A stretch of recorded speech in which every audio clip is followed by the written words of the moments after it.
The sun was just beginning to rise over the sprawling city of Metroville, painting the sky in shades of orange and pink. The early morning air carried a crispness that hinted at the promise of a new day. People were already on the move. Cars honked impatiently as they navigated traffic. Pedestrians hurried along sidewalks clutching coffee cups, and commuters filed into buses and trains. Among them was Marcus Reed, a seasoned commercial pilot known for his sharp skills in the cockpit, but equally infamous for his short temper. Today, however, would be unlike any other day for Marcus. Marcus had been flying planes for nearly 2 decades. He loved the thrill of soaring through the skies, commanding massive aircraft with precision and confidence. But life on the ground wasn't always so smooth. His colleagues often joked about his fiery personality, warning newcomers not to get on his bad side. Stress was part of the job, especially when flights got delayed or passengers became difficult. And today, stress was already creeping up on him like an unwelcome shadow. It all started with a mechanical issue earlier that morning. Marcus's flight from Chicago to Miami had been grounded due to a last-minute problem with one of the plane's engines. Passengers grumbled loudly, some even demanding refunds. By the time the issue was resolved and everyone boarded again, Marcus felt like he'd aged 5 years. He hated delays. They threw off schedules, irritated passengers, and tested his patience. As the plane finally took off, Marcus silently vowed to make sure nothing else went wrong during this trip. After landing in Miami, Marcus had only a short layover before heading back north to New York City. He grabbed a quick sandwich at the Terminal Cafe and checked his watch repeatedly, feeling the pressure of time ticking away. When he arrived at Gate 32 for his next flight, he noticed a line forming near the boarding area. Passengers shuffled forward slowly, clutching their tickets and bags. Everything seemed normal until Marcus spotted a young black woman standing near the front of the queue. She appeared calm and composed, dressed casually in a navy blazer paired with jeans. Her hair was neatly styled, and she wore a pair of glasses, perched delicately on her nose. She held her boarding pass in one hand while speaking softly to the gate agent behind the counter. From where Marcus stood, it looked like there might be some sort of holdup. People behind her began shifting restlessly, glancing at their watches and sighing audibly. Marcus frowned. "What's taking so long?" he muttered under his breath. Already frustrated from the earlier delay, he decided to investigate. Pushing past a few travelers, he made his way toward the front of the line. As he approached the woman, irritation bubbled inside him. To him, she seemed out of place, a regular passenger causing unnecessary trouble. Never mind that he didn't know anything about her situation. All he cared about was getting things moving again. Without hesitation, Marcus tapped the woman lightly on her shoulder. She turned around, surprise flickering across her face. Before she could say a word, Marcus snapped, "Can you hurry up? Some of us have schedules to keep." His voice carried an edge of impatience, loud enough for nearby passengers to hear. Several heads turned in their direction, curious about the commotion. For a moment, the woman simply stared at him, her expression unreadable. Then, without missing a beat, Marcus raised his hand and delivered what he thought was a harmless slap on her arm, an exaggerated gesture meant to emphasize his frustration. It wasn't meant to hurt, but the sound of skin meeting skin echoed sharply in the crowded terminal. Time seemed to freeze. The woman blinked once, then twice.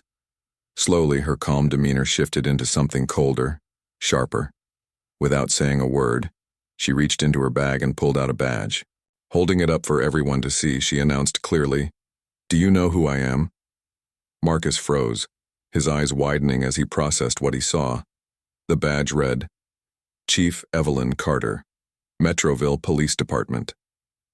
Gasps rippled through the crowd as people realized what had just happened. Whispers erupted around them, some shocked, others amused, many recording the scene on their phones. Within seconds, the video of Marcus slapping the chief of police went viral online. Evelyn didn't raise her voice or lose her composure. Instead, she fixed Marcus with a piercing gaze, her tone measured but firm. "You've made a serious mistake," she said, her words cutting through the noise like a blade. Behind her, 2 uniformed officers stepped forward, ready to intervene. if needed. Marcus felt his stomach drop.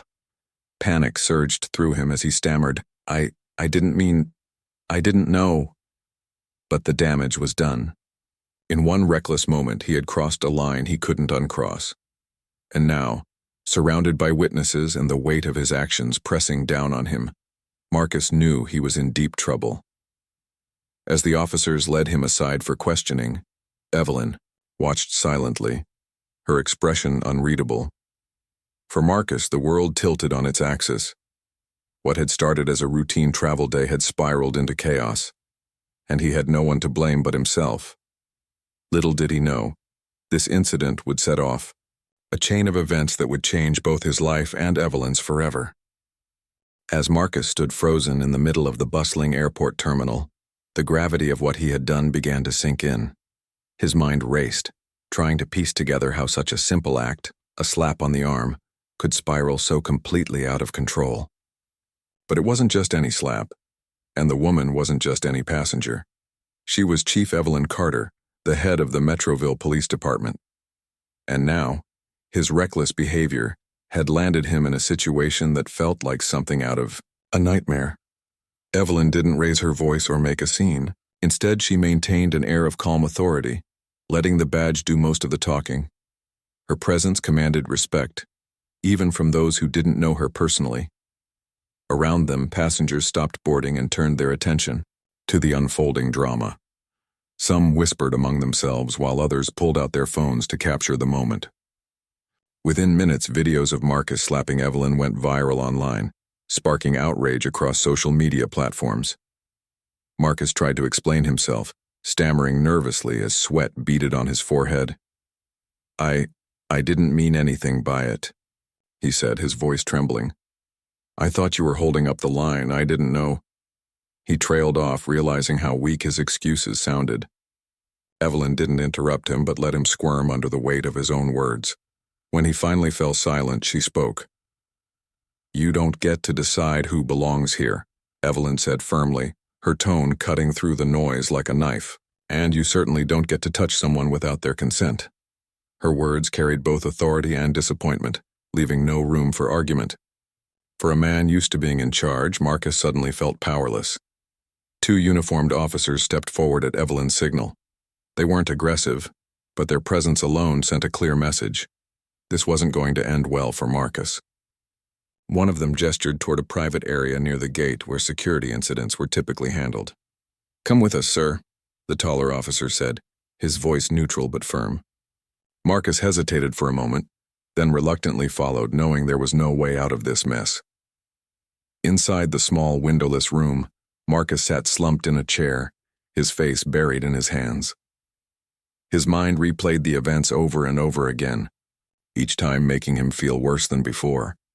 How could he have been so careless, so disrespectful? The irony wasn't lost on him. He prided himself on being professional, yet here he was, facing consequences for acting like an amateur. Meanwhile, outside the room, Evelyn took charge of the situation. She instructed the airport staff to ensure the flight proceeded as scheduled, minimizing further disruption for the passengers. Once that was settled, she joined Marcus in the interrogation room, flanked by the two officers. Sitting across from him, she placed a folder on the table between them. Inside were documents detailing his background, including his employment history and previous complaints filed against him by coworkers and passengers alike. For several long moments, Evelyn simply stared at Marcus, letting the tension build. Finally, she broke the silence. "Do you understand the seriousness of what happened?" she asked, her voice steady but laced with disappointment. Marcus nodded slowly, avoiding eye contact. "Yes, ma'am," he muttered, his voice barely audible. "I messed up. I didn't mean to." "Didn't mean to what?" Evelyn interrupted sharply. "Assault me? Disrespect my position? Or assume that because of how I look I don't deserve your courtesy?" Each question hit Marcus like a punch to the gut. He wanted to defend himself, to explain that it was all a misunderstanding, but deep down, he knew she was right. His actions had been fueled by bias and frustration, and now he had to face the consequences. Evelyn leaned back in her chair, studying him carefully. "You're lucky this happened here," she continued after a pause. "If we were anywhere else, things might have escalated further. People like you often forget that power dynamics exist, even when they're invisible." Her words struck a chord with Marcus. He realized that his privileged position as a pilot had blinded him to the realities faced by others. He'd never had to worry about being judged based on appearances or treated unfairly because of his race. Yet here was Evelyn, a black woman in a leadership role dealing with prejudice daily, and still managing to lead with grace and dignity. After a lengthy discussion, Evelyn presented Marcus with two options: face immediate legal charges for assault, or agree to participate in a public accountability program designed to address systemic discrimination. The choice was his, but Evelyn made it clear that opting out of the program would result in severe penalties, including jail time and the revocation of his pilot's license. After weighing his options, Marcus reluctantly agreed to join the program, knowing full well that his career and reputation depended on it. Word of the incident spread quickly beyond the airport walls. News outlets picked up the story, turning it into national headlines. Social media exploded with debates about privilege, accountability, and justice. Some praised Evelyn for handling the situation with professionalism, while others criticized her for being too lenient. Despite the backlash, Evelyn remained focused on the bigger picture. She believed that true change came not from punishment alone, but from education and empathy. As Marcus left the airport later that evening, escorted by officers to avoid confrontation with angry travelers, he couldn't shake the feeling of shame that clung to him like a second skin. Cameras flashed around him, capturing his humiliated expression for the world to see. Reporters shouted questions at him, but he kept his head down, refusing to engage. All he wanted was to disappear. Back at police headquarters, Evelyn reviewed the day's events with her team. While some expressed concern about potential fallout from the decision to offer Marcus a second chance, Evelyn stood by her choice. "We can't keep punishing people without giving them tools to grow," she explained. "This is about more than just one man. It's about changing the system." Over the next few days, Marcus struggled to come to terms with what had happened. Friends and colleagues distanced themselves, embarrassed by his actions. Airlines suspended him pending investigation, and sponsors pulled their endorsements. For the first time in years, Marcus found himself questioning everything, from his values to his future. He knew the road ahead wouldn't be easy, but he also understood that he had no one to blame but himself. Despite the chaos surrounding him, Evelyn remained steadfast in her mission. She organized press conferences to address the public's concerns, emphasizing the importance of accountability and reform. Her transparency earned her praise from many quarters, though critics continued to question her methods. Regardless, Evelyn refused to back down. She saw this incident as an opportunity to spark meaningful conversations about bias and fairness, not just within law enforcement, but across society as a whole. By the end of the week, Marcus officially enrolled in the accountability program. It promised to be challenging, forcing him to confront uncomfortable truths about himself and the world around him. But for Evelyn, it was a step in the right direction, a chance to turn a negative experience into something positive. As she watched Marcus take his first tentative steps toward redemption, she allowed herself a small sense of hope. Change was possible, she reminded herself. It just required patience, perseverance, and a willingness to listen. The accountability program turned out to be far more intense than Marcus had anticipated. From the moment he stepped into the first session, he realized this wasn't going to be a slap-on-the-wrist kind of deal. It was serious business. The room where the sessions took place was plain and unremarkable. White walls, fluorescent lighting, and rows of chairs arranged in a semicircle. But the atmosphere inside was anything but ordinary. It crackled with tension, as if everyone there carried invisible burdens they were forced to confront. Marcus sat stiffly in his seat, clutching a notebook like it might somehow shield him from the discomfort. Around him were others who, like him, had made mistakes rooted in ignorance or prejudice. Some were young adults fresh out of high school, Others were seasoned professionals like himself. They came from different backgrounds, but they shared one thing in common. They had hurt someone, intentionally or not, and now they were here to face the consequences. The facilitator, a no-nonsense woman named Angela, began the session by laying down ground rules. "This is not about shaming you," she said firmly, pacing back and forth in front of the group. "It's about understanding why you did what you did and making sure it doesn't happen again." Her words hung heavy in the air, and Marcus felt his stomach churn. He glanced around at the other participants, wondering how bad their stories were compared to his own. Each session started with personal testimonies from victims of discrimination and bias. These stories hit Marcus harder than he expected. One woman recounted being denied service at a restaurant because of her hijab. Another man described how he'd been pulled over repeatedly by police officers simply for driving an expensive car, while black. Each narrative painted a vivid picture of the everyday struggles faced by marginalized communities, struggles Marcus had never truly considered before. During these moments, Marcus found himself squirming in his chair. At first, he tried to distance himself mentally, telling himself that his case was different. After all, he hadn't meant to offend anyone when he slapped Evelyn. But as the days went on, he couldn't ignore the parallels between his actions and the systemic issues discussed in the sessions. His behavior may have seemed like an isolated incident, but it was part of a larger pattern, a symptom of a society riddled with inequality. One particularly powerful session involved a panel of law enforcement officers sharing their experiences. Among them was Chief Evelyn Carter herself. When she walked into the room, Marcus instinctively tensed up. She looked every bit as authoritative as she had at the airport, yet there was something softer about her demeanor today. As she took her seat on the stage, the room fell silent, all eyes fixed on her. Evelyn began by talking about her journey to becoming chief of police. Growing up in Metroville, she'd faced countless obstacles, from teachers who doubted her, abilities to colleagues who questioned her qualifications simply because of her race and gender. Despite the challenges, she persevered, driven by a desire to make a difference in her community. Her voice wavered slightly as she recalled late nights spent studying, long hours patrolling dangerous neighborhoods, and the countless sacrifices she'd made along the way. "I didn't become chief so I could stand above anyone," she said, looking directly at Marcus.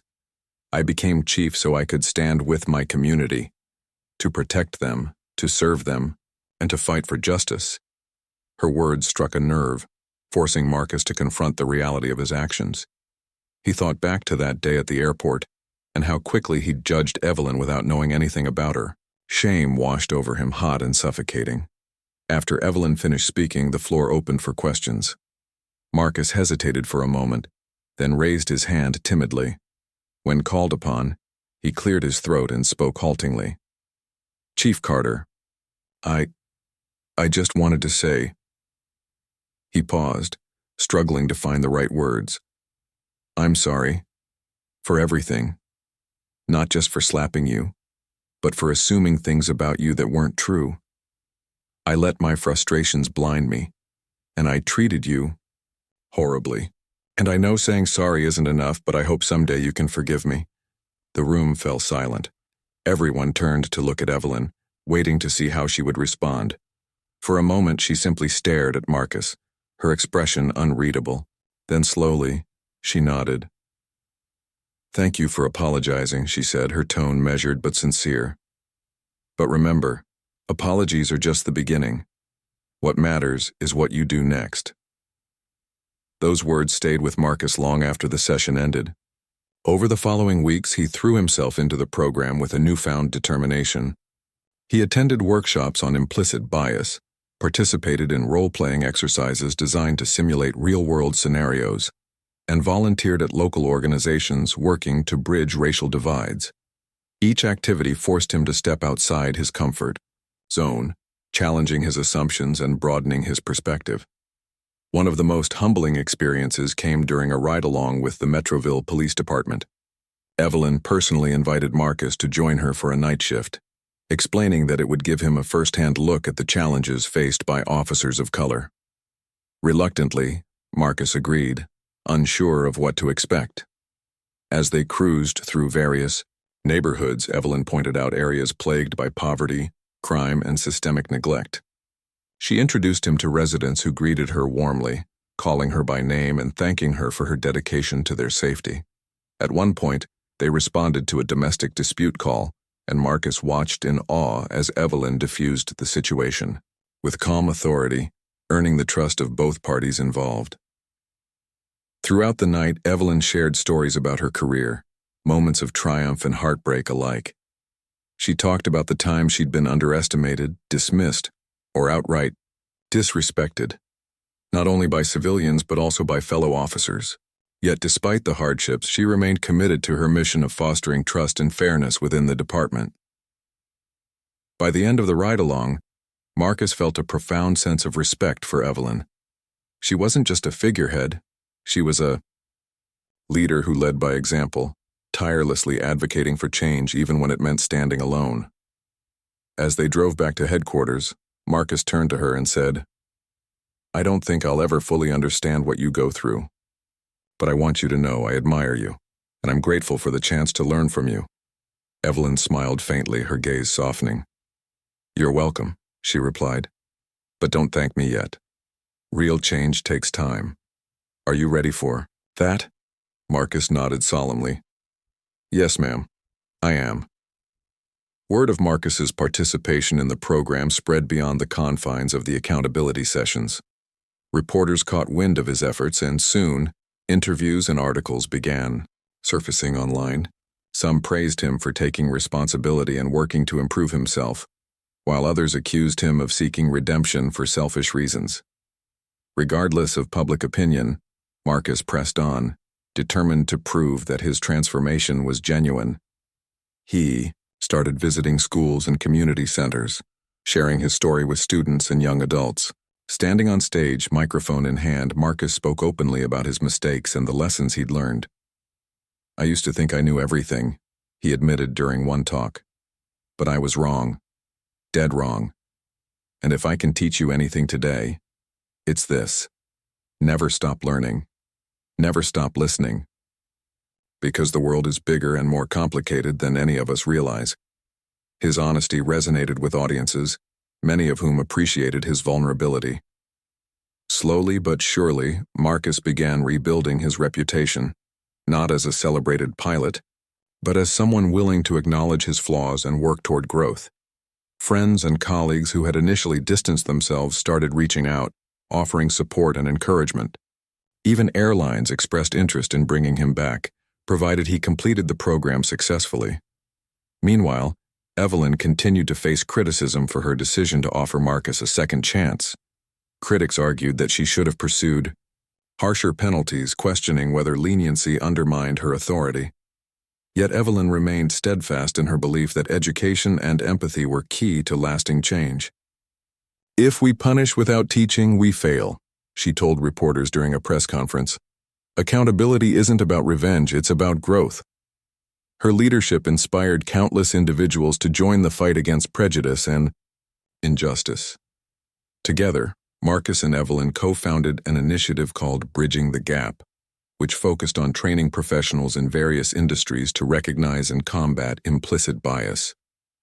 Through workshops, seminars, and outreach programs, they worked tirelessly to promote understanding and foster meaningful connections across diverse communities. By the time Marcus completed the accountability program, he was a changed man, or at least he was well on his way to becoming one. The road ahead wouldn't be easy, but for the first time in months he felt hopeful. Hopeful that he could make amends, hopeful that he could contribute to a better future, and hopeful that perhaps he might earn Evelyn's forgiveness, not just as a symbol of justice, but as a person.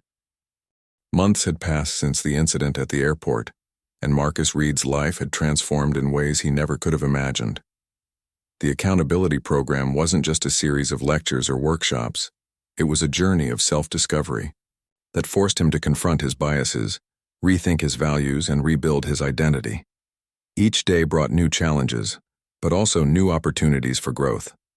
And while Marcus still carried the weight of his past actions, he began to see glimmers of hope on the horizon.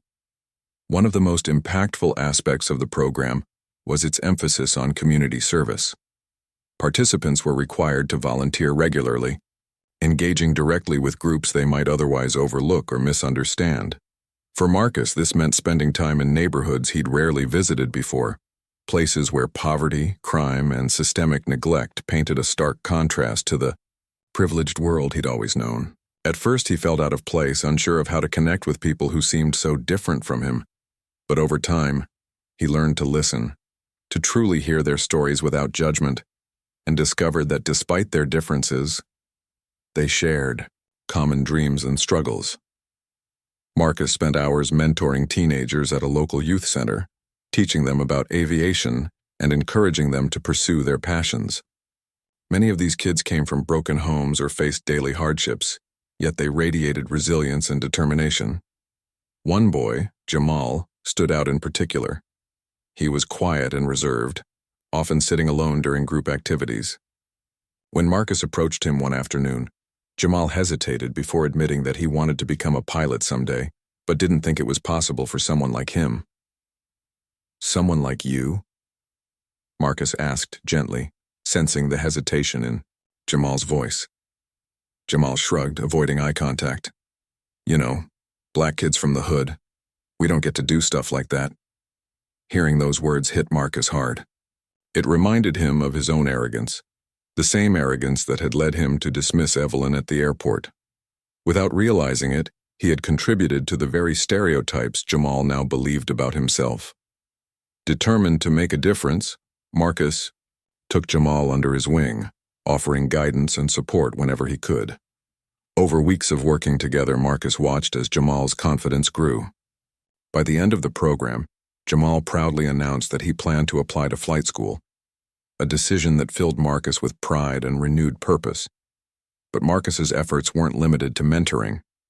He also participated in town hall meetings organized by Chief Evelyn Carter, which aimed to foster open dialogue between law enforcement and marginalized communities. These forums provided a safe space for citizens to voice their concerns, share their experiences, and ask questions directly to police officers. Initially, tensions ran high, with many attendees expressing frustration and mistrust. Yet Evelyn's calm demeanor and genuine commitment to change helped ease the atmosphere, allowing productive conversations to take place. During one particularly heated meeting, a young woman stood up and addressed Evelyn directly. "How can we trust you?" she demanded, her voice trembling with emotion. "Your department has failed us too many times. Why should we believe anything will actually change?" The room fell silent as all eyes turned to Evelyn. She took a deep breath, then responded thoughtfully. "You're right to feel angry," she said, her tone steady but empathetic. "And you're right to demand better. Change doesn't happen overnight. It takes effort, patience, and collaboration. But I promise you, I'm here to listen, to learn, and to lead by example." Her words struck a chord with the audience, earning murmurs of approval. Inspired by Evelyn's transparency, Marcus decided to speak up as well. Standing nervously, he introduced himself and recounted his own story, from the slap at the airport to his participation in the accountability program. "I messed up," he admitted, his voice raw with emotion. "And I'll spend the rest of my life making amends for it. But what I've learned is this: none of us are perfect. What matters is whether we're willing to grow and work together to create a better future." His honesty resonated with the crowd, sparking applause and even a few tears. For the first time, Marcus realized that vulnerability wasn't a weakness, it was a strength. By sharing his journey, he inspired others to reflect on their own roles in shaping society. As the weeks went by, Marcus and Evelyn developed an unlikely friendship. Though their initial encounter had been fraught with tension, they found common ground in their shared mission to promote fairness and understanding. They often met after events to discuss strategies for combating bias and fostering inclusivity. During these conversations, Evelyn opened up about the challenges she faced as a Black woman in leadership, sharing stories of discrimination and perseverance that left Marcus in awe. "You make it look so easy," Marcus remarked one evening, as they sat in a quiet cafe near downtown Metroville. "But I know it's not. Evelyn chuckled softly, stirring her coffee. It's far from easy, she admitted. There are days when I wonder if I'm making any real progress. But then I remind myself why I started this journey. To protect and serve my community. That keeps me going. Her humility and dedication inspired Marcus to push harder, to strive for more than just personal redemption. Together, they co-founded an initiative called Bridging the Gap, which focused on training professionals in various industries to recognize and combat implicit bias.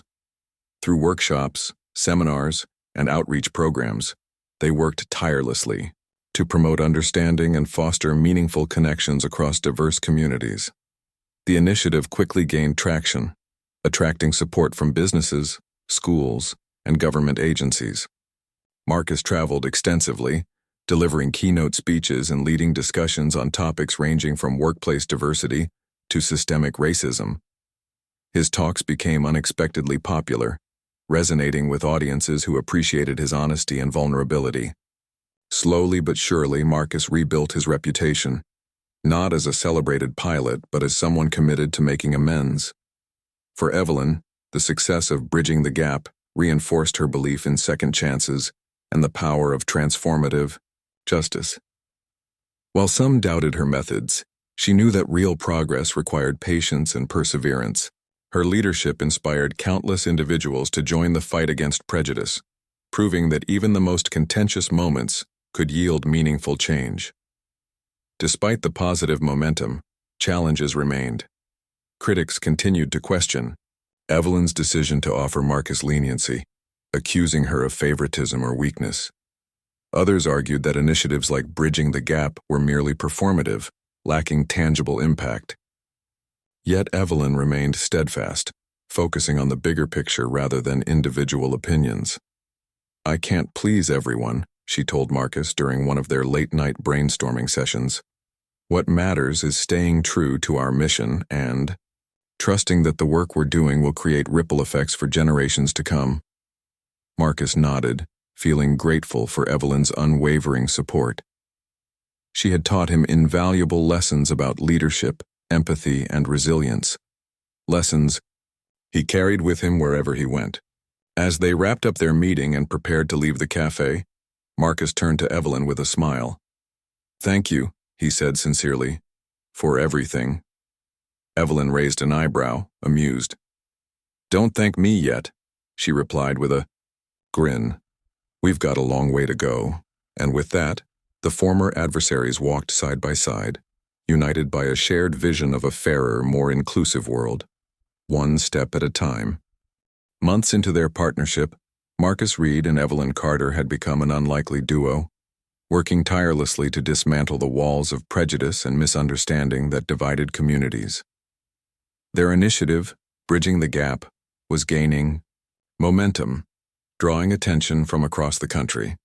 Schools invited them to speak at assemblies, corporations sought their expertise for diversity training, and local governments partnered with them to implement systemic reforms. Yet despite the outward success, both Marcus and Evelyn knew that true change required more than just public appearances and workshops. It demanded consistency, courage, and a willingness to face uncomfortable truths. For Marcus, this meant continuing to confront his own biases head-on. Though he had made significant progress, there were still moments when old habits threatened to resurface. One such moment occurred during a panel discussion hosted by a major airline company. The event brought together industry leaders, employees, and passengers to discuss ways to improve inclusivity within aviation. Marcus had been invited as a guest speaker, tasked with sharing his journey and offering insights on fostering a culture of respect. As he sat on stage alongside other panelists, Marcus listened intently to the conversation unfolding around him. Most speakers emphasized the importance of representation, highlighting stories of underrepresented groups overcoming barriers to succeed in the field. It was inspiring, but also challenging for Marcus to hear how deeply entrenched discrimination remained in industries he had long taken for granted. Then came a question from the audience that caught him off guard. A young black woman stood up, her voice trembling slightly as she addressed the panel. "Mr. Reed," she began, pointing directly at him, You've talked a lot about how you're trying to change, but how do we know you're not just saying what people want to hear? How can we trust you?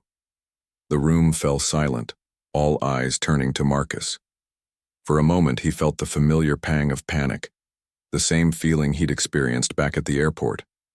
But instead of retreating into defensiveness, he took a deep breath and leaned forward, microphone in hand. Honestly, he started, his voice steady but vulnerable.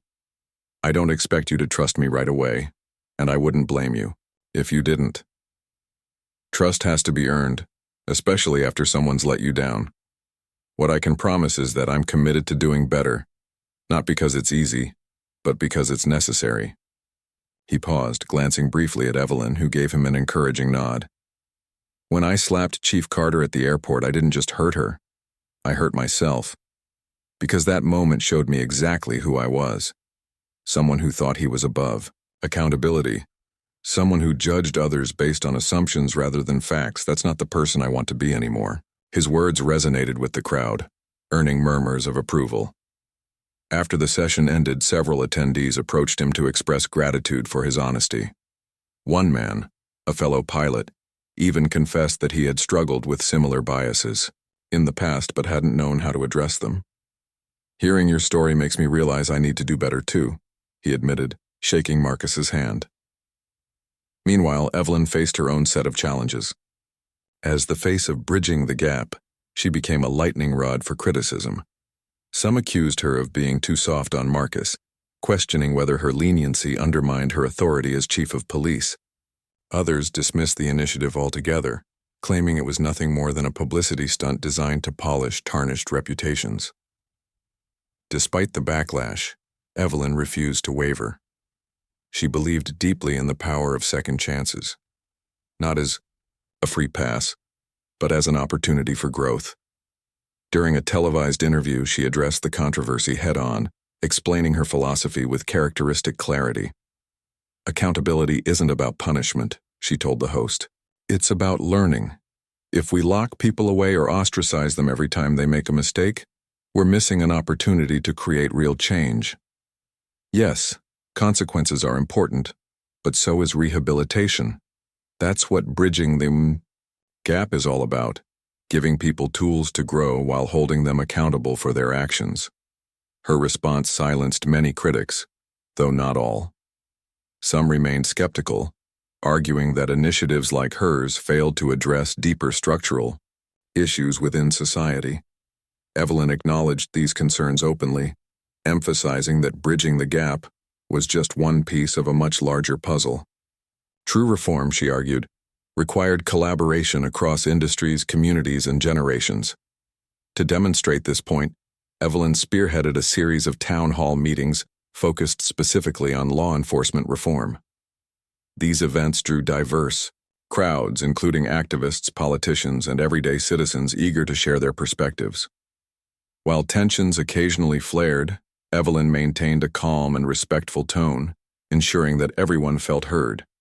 Her ability to navigate difficult conversations earned her widespread admiration, solidifying her reputation as a leader who prioritized progress over politics. Back at Bridging the Gap, Marcus and Evelyn continued to expand their reach. They launched a mentorship program pairing professionals from privileged backgrounds with individuals from marginalized communities.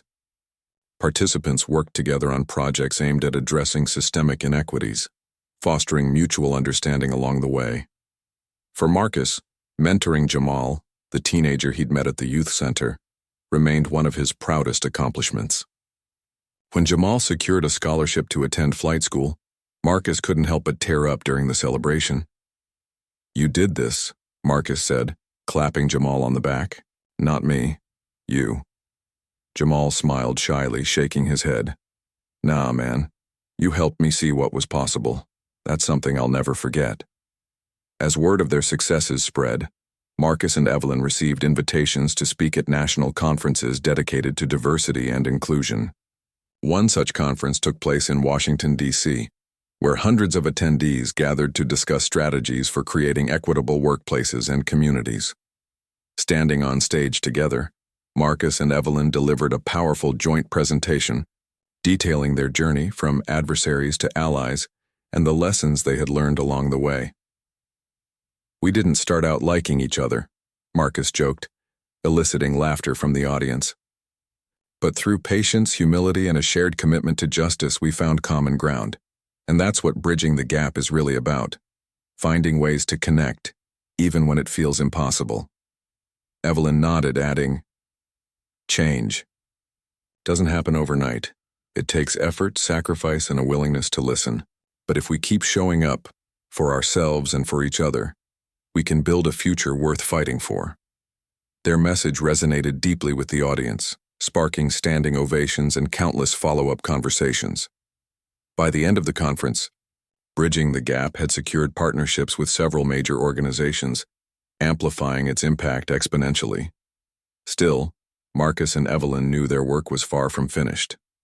Systemic racism, sexism, and inequality persisted, requiring constant vigilance and action. Yet they approached each challenge with renewed determination, buoyed by the knowledge that they weren't alone. Together, they had built a network of supporters united by a shared vision of justice and fairness.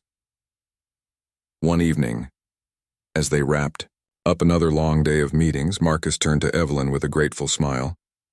"You know," he said, "I used to think my job was flying planes. Now I realize my real purpose is helping people understand each other. Thanks to you, I've found something bigger than myself." Evelyn chuckled softly, her expression warm. "Don't thank me," she replied. "Thank yourself for choosing to grow."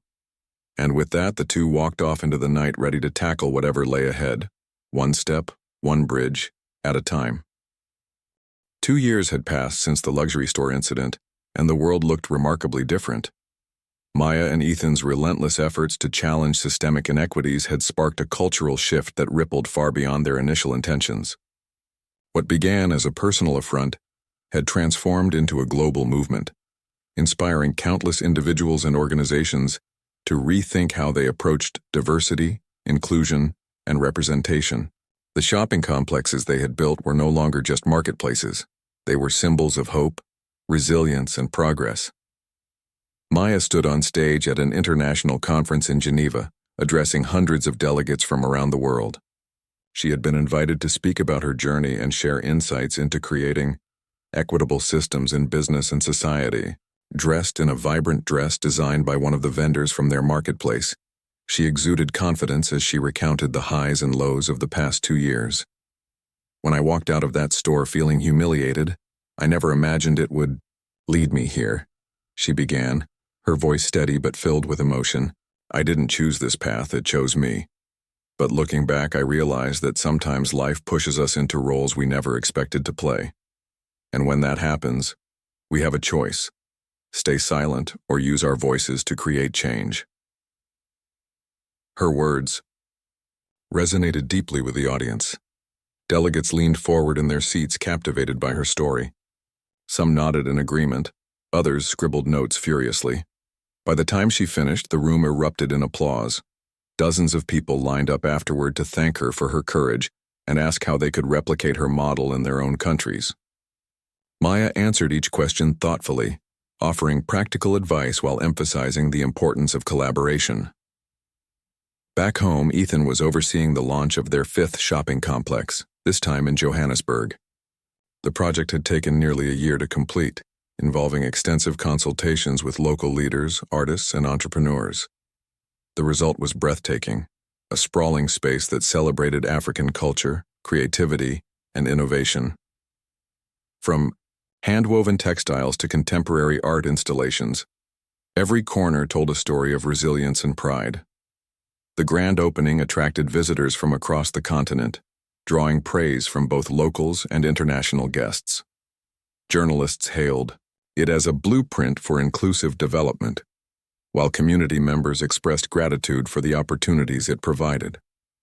One vendor, a young woman named Thandi, tearfully thanked Ethan during a press conference.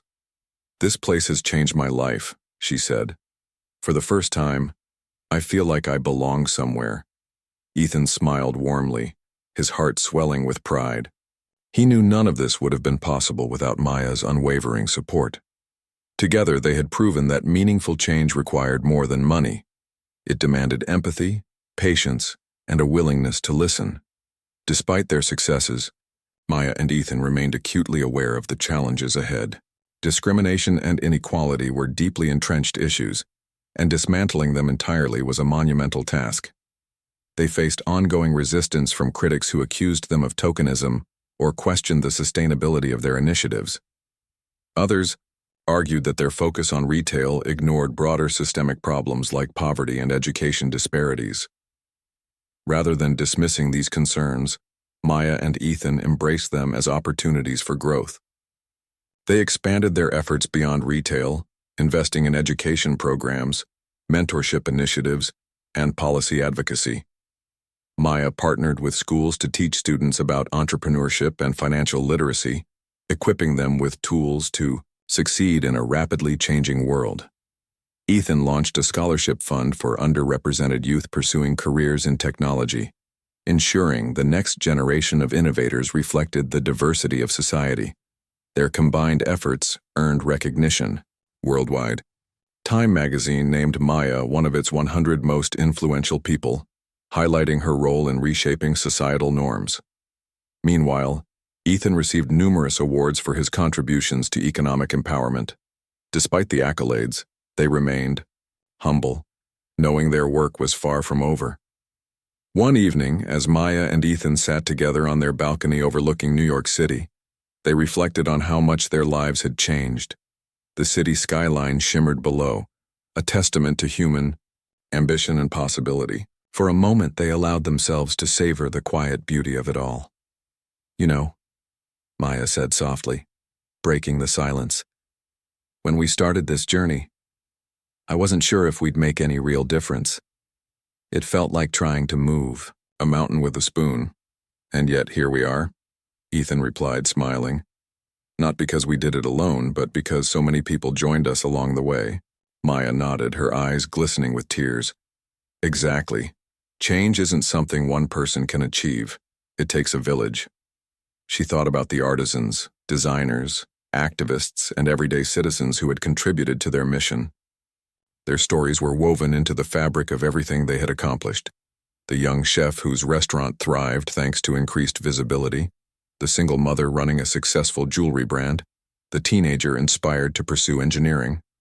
After attending one of Ethan's workshops, each person played a vital role in shaping the future. As the months passed, Maya and Ethan continued pushing boundaries. They traveled extensively, speaking at conferences, meeting with world leaders, and collaborating with grassroots organizations. Their podcast, Breaking Barriers, reached millions of listeners globally, sparking conversations about privilege, power dynamics, and allyship. Listeners often wrote to share how the episodes had challenged their perspectives and motivated them to take action in their own communities. In response to growing demand, Maya published a memoir detailing her experiences, from the humiliating encounter at the luxury store to the triumphs and setbacks of building a movement. Titled, Standing Tall: A Journey Toward Justice. The book became an instant bestseller, praised for its honesty and vulnerability. Readers described it as a call to arms and a beacon of hope, cementing Maya's status as a leading voice in the fight for equality. Ethan, meanwhile, focused on scaling their impact. He established partnerships with major corporations to promote supplier diversity, encouraging them to source products from minority-owned businesses. He also invested in tech startups developing solutions to address social challenges, such as apps connecting underserved communities with resources and opportunities.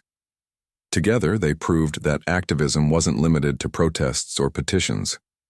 It could take many forms, from storytelling to entrepreneurship to policy reform. Their multifaceted approach inspired others to think creatively about tackling injustice.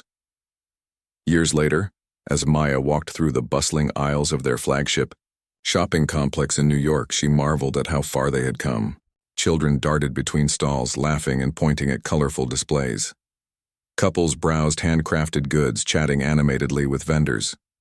Musicians performed lively tunes, their melodies blending seamlessly with the chatter of happy shoppers.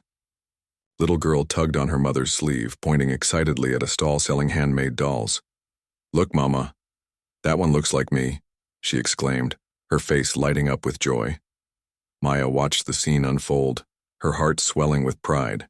This was what they had fought for, a world where everyone could see themselves represented, valued, and celebrated. It wasn't perfect. There was still work to be done. But it was a start. Ethan joined her moments later, wrapping an arm around her shoulders. "What are you thinking about?" he asked, following her gaze.